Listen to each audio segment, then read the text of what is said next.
Dari pemahaman itu kita semakin yakin visum itu tidak memenuhi syarat, dan juga kalau toh angka itu dianggap benar, itu pun juga tidak ada konteks pemerkosaan, karena konteksnya di situ adalah ada rangsangan, dan itu linier dengan pengakuan dua orang saksi yang mengetahui bahwa yang bersangkutan sebenarnya sudah pernah berhubungan dengan pacarnya sebelumnya. Kan ini kan berkorelasi jadinya kalau kita gabung-gabungkan itu. Nah, kemudian ada juga penjelasan terkait dengan visum, terkait perkembangan zaman menggunakan fotografi forensik, yaitu foto, yang mana tadi kita tanyakan, karena kan di visum yang kedua, ketiga, yang 2019 kan ada foto, tapi tidak ada identitas apapun. Maka dikatakan itu wajib ada identitas, foto itu milik siapa, dengan nomor khusus, kode khusus harus dijelaskan, dan filenya harus disimpan. Filenya harus disimpan dalam bentuk memori dan sebagainya, dan itu menjadi satu kesatuan notulen catatan dokter. Nah, sementara praktik yang terjadi adalah itu dihapus, kemudian HP-nya dihilangkan. Ini artinya kita untuk meyakinkan foto itu milik siapa itu sudah tidak bisa lagi. Dan saya tanyakan, apabila kondisi itu terjadi, maka apa? Maka jawaban ahli tidak bisa dipakai, tidak sah. Ini kan ada beberapa visum, lebih dari satu visum. Ada 3 visum. Nah, yang jadi keberatan pihak Mas Beki, visum yang mana? Atau ini saling menguatkan sebenarnya visumnya? Tabrakan. Secara formil, pelapor ini 2019, ada visum 2018.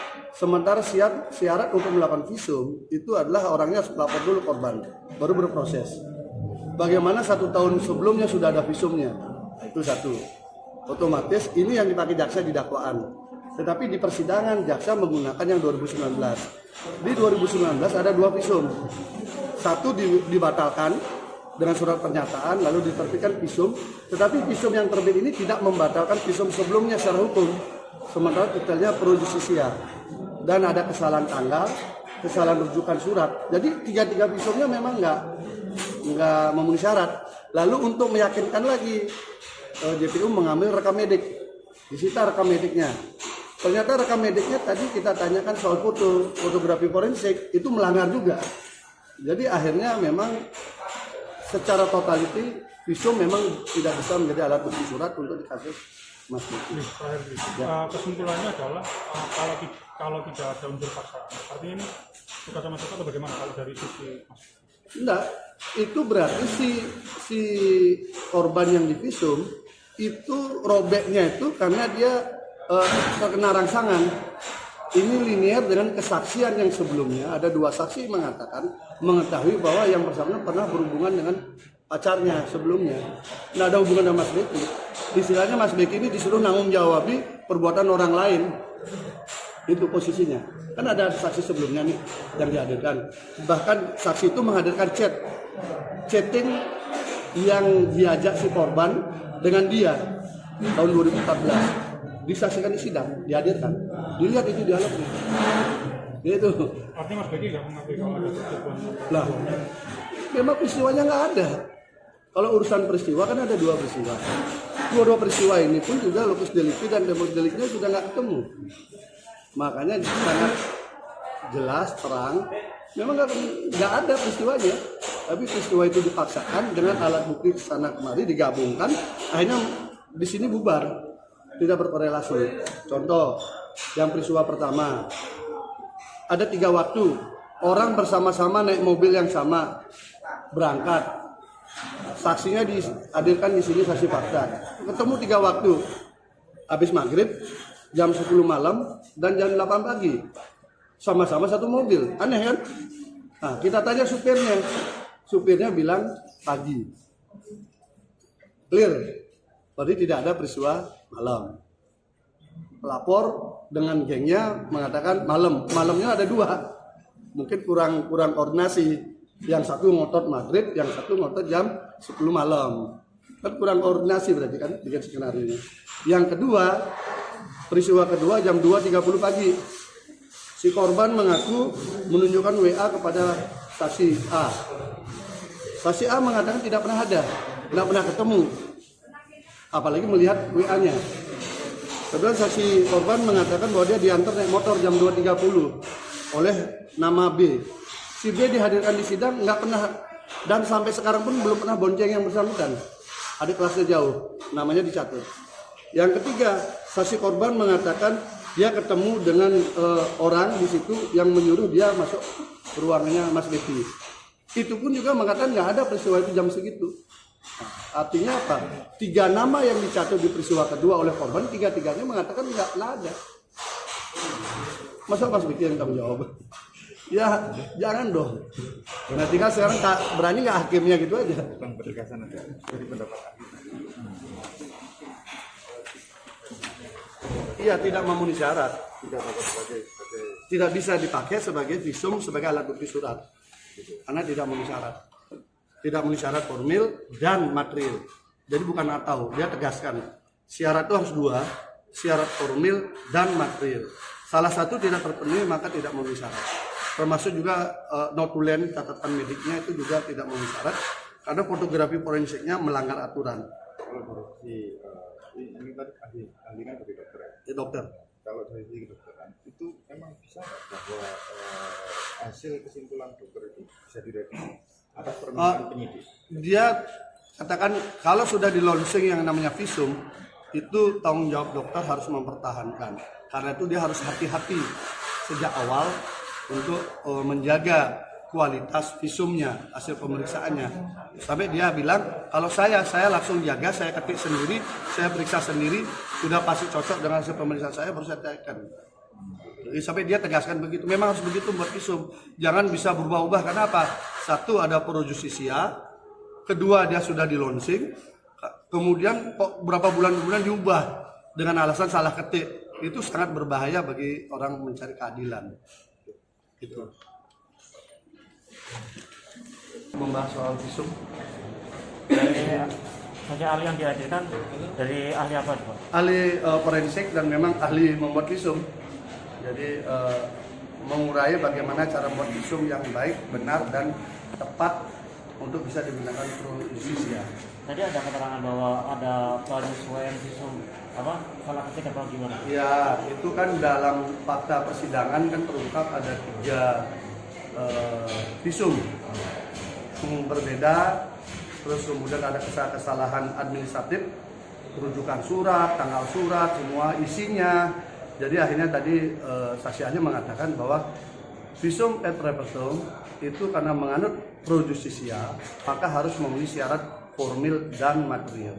Apabila salah satu tidak terpenuhi, apalagi dua-duanya tidak terpenuhi, maka tidak bisa dipakai sebagai alat bukti surat. Karena tidak bisa dipakai alat bukti surat, maka sejatinya itu sudah gugur. Tadi coba JPU memperkuat dengan rekam medik. Dikatakan tidak ada rekam medik, tapi yang ada notulen, catatan dokter. Karena apa? Karena visum itu dibuat tidak hanya untuk orang hidup, bisa juga orang mati. Kalau rekam medik itu untuk pasien. Nah, tadi dijelaskan untuk penggunaan foto di dalam visum, karena visum yang kedua dan ketiga itu berbasis foto, itu yang ada namanya fotografi forensik. Fotografi forensik itu syaratnya adalah dia harus minta izin, kemudian yang kedua difoto seluruh body, difoto di lokasi tertentu dan kemudian di close up di tempatnya. Dan itu filenya tersimpan dalam satu kesatuan dokumen. Tidak boleh tidak. Nah, sementara rekam medik yang dihadirkan di sini dan keterangan pembuat visum mengatakan dia pakai kamera biasa, kamera Samsung S10, dijepret, habis itu filenya dihapus, kameranya hilang. Lalu foto itu di print, tidak ada penjelasan. Tadi Haji mengatakan wajib ada keterangan foto itu milik siapa, kapan diambil dan sebagainya. Itu wajib itu. Dan ini tidak ada, sehingga melanggar fotografi forensik. Sehingga tidak bisa juga dipakai alat bukti. Jadi ya sudah, kondisinya seperti itu. Ya, ahli forensiknya dari mana? Dr. Somo, Dia sebutannya lab forensik, lab forensiknya. Pan sidang hari ini. Sidang hari ini ahli dari penasihat hukum, Ya. ya ahli memberikan pendapat memberikan pendapat terkait peristiwa pidana yang terjadi. Ya. Gitu Mas. Jadi ada beberapa pendapat tadi malah kita nilai mendukung pembuktian kita. Pendapat ahli ini yang mendatangkan dari pihak Dari penasihat hukum. penasihat hukum Mas Begi. Ya. Ya, dari setelah didatangkan penasihat apa tuh ahli hukum pakar hukum forensik dokteran. Iya. Nah, itu otomatis menurut Pak Firdaus tentang tanggapan yang terdahulu kira-kira gimana, menguatkan menurut Pak Firdaus atau mengukuhkan yang mana gitu. Menguatkan, ada beberapa poin keterangan ahli menguatkan keterangan pembuktian yang kita ajukan. Keterangan ahli saksi hari ini Ya. menguatkan Ada beberapa poin yang menguatkan, ada beberapa poin yang menguatkan bahwa terkait keterangan ahli yang kita hadirkan sebelumnya. Iya. Terus selanjutnya ini pertanyaan kami sebagai keluarga besar masyarakat di Surabaya, kalau ketemu itu saya nggak bisa jawab. Ini saya seringkali memantau sidang di Pengadilan Negeri Surabaya. Sebelumnya baik di media massa atau media elektronik itu dulu didakwakan oleh Kapolda bahwa ada 5 orang yang didakwakan menjadi korban. Ini sampai sidang sekarang sampai 20 ini kenyataannya kan yang dihadirkan menjadi korban 1 orang, betul Pak? Loh, ini memang perkara ini Mas, laporannya 1 orang, perkaranya 1 orang, korban-korban Dakwaan yang diajukan berapa? ya tetap satu Berarti orang. yang simpang siur masyarakat dari Kapolda itu salah Pak? Tidak ada sebang siur. Korban-korban yang lainnya memberikan keterangan di persidangan. Dia mengaku sebagai korban. Nah, untuk menjelaskan perbuatan terdakwa kepada korban yang memberikan pelaporan gitu loh. Jadi bukan korbannya cuman dalam berkas perkara yang membuat laporan memang 1. Iya. Tapi korban-korban yang lain itu hadir di persidangan memberikan keterangan, memperkuat pembuktian bahwa dia juga sebagai korban, dia juga mengetahui peristiwa yang dialami oleh korban pelapor gitu. Ini yang saya dengar kemarin itu saksi yang dihadirkan tuh tidak mengetahui sendiri. Gimana itu? Dari mana sampai dapat? Ya, setelah Iya. informasi. Jadi gini, Mas, perbuatan asusila, ya. Perbuatan asusila itu memang mana ada saksi yang melihat atau mengetahui sendiri. Pasti testimoni itu namanya. Ya. Saksi yang mendengar, melihat atau mendengar atau ada saksi yang persesuaian. Tidak pernah ada perbuatan asusila itu dilakukan oleh tersangka itu di depan layak umum, orang yang melihat langsung, tidak akan terjadi perbuatan itu. Pasti nanti yang rangkaian perbuatan itu disesuaikan dengan keterangan saksi. Itu persesuaian petunjuk nanti jadinya, alat bukti petunjuk. Iya.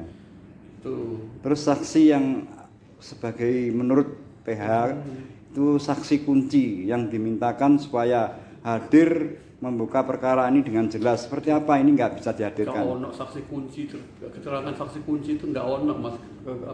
Kualifikasi saksi kunci itu ono. Saksi kunci itu yang benar-benar korban yang menjalani peristiwa itu. Korban maksudnya? Yang sekarang yang menjadi sidang ini kan ada yang menjadi korban toh. Nah itu otomatis dari dakwaan itu kan ditulis. Sudah kita hadirkan semua kok. Sudah. Saksi penuntut umum sudah hadir semua. Kami menganggap cukup. Jadi beban pembuktian itu ada pada jaksa. Jaksa menyatakan cukup, berarti sudah. Cukup. Berarti menurut JPU saksi-saksi yang dihadirkan ini selama ini dinyatakan cukup gitu ya. Makanya tidak mau menghadirkan itu dinyatakan cukup. Tidak ada pernyataan tidak mau. Kemarin mendapat permintaan dari penasihat hukum untuk menghadirkan 1 saksi yang bersangkutan tidak bersedia hadir karena 168 alasan ada hubungan perkawinan dan sebagainya. Itu diterima majelis hakim, penasihat hukum keberatan dicatat pada berita acara. Nanti kita lihat putusan hakim seperti itu. Ya, masalahnya ini saya dengar dari saksi yang kemarin dihadirkan, saksi dari terdakwa itu bahwa sebelumnya korban yang dinyatakan korban ini sudah pernah berhubungan dengan pacarnya gitu. Nah, itu fakta materi tidak bisa saya komentari Mas. Ini sidangnya tertutup, saya tidak bisa menyampaikan itu di layar umum ya. Pokok perkara saya tidak bisa cerita. Itu materi pokok perkara. Oke, nanti ini untuk selanjutnya sidangnya gimana besok itu Pak? Masih saksi dari penasihat hukum. Oh, dari penasihat hukum masih satu. Masih mau menghadirkan saksi katanya. Oke. Ya. Sampai hari Jumat selanjutnya. Iya, jadwalnya sampai hari Jumat. Terakhir putusan dari apa Pak? Kira-kira? Putusan masih lama. Oh, masih lama. Masih ada tuntutan, ada pledoi, ada replik, ada duplik, baru iya. putusan. Berarti belum Senin depan kira-kira belum. Belum. Oke, makasih Pak Firdaus. Ya, ya. Ya. Oke, Mas.